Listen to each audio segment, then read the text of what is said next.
Okay, this video is going to explain how to install these replacement sun visor mirror covers onto your factory Boxster, Cayman 911 visors. The factory ones usually fall off because they crack right here. This car has both of them that come off. If yours hasn't and you have to pull them off, it's basically the reverse of what I'm going to do here.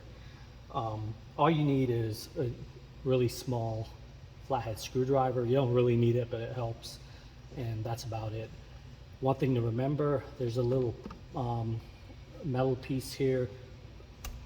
This tab has to go on top of that, so when the sun visor opens, it pushes down, and that's what activates the light.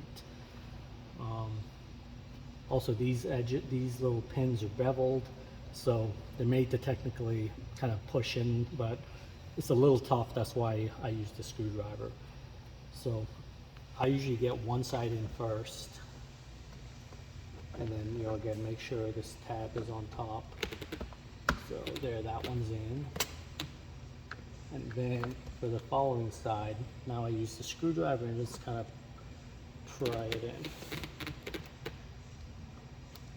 There. And that's it, it's in.